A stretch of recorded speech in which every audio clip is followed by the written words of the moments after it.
Сегодня глава республики Олег Николаев провел рабочую встречу с министром труда и социальной защиты Чувашской республики Аленой Елизаровой.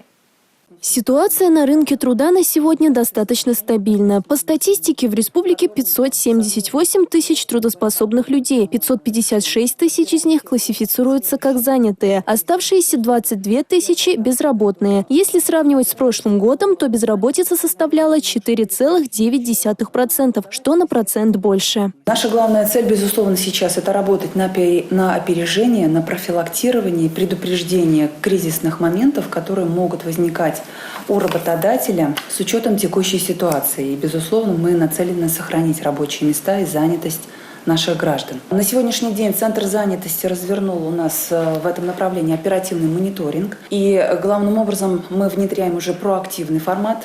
Чувашия вошла в 17 пилотных регионов, где будет реализовываться программа модернизации службы занятости. За последние 10 лет республика вдвое сократила уровень производственного травматизма. Это говорит о том, что работодатели заинтересованы в создании благоприятных условий труда. По итогам 2021 года республика на 4-м месте в ПФО и на 15-м месте по России по данному показателю. Глава республики Олег Николаев рекомендовал министру труда и социальной защиты Чувашии Алене Елизаровой усилить в работе межведомственное взаимодействие с министерствами.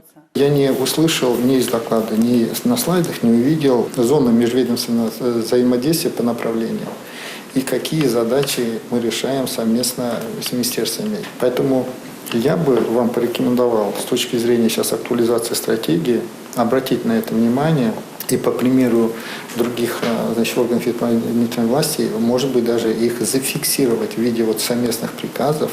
Милена Алексеева, Павел Иритков, Республика.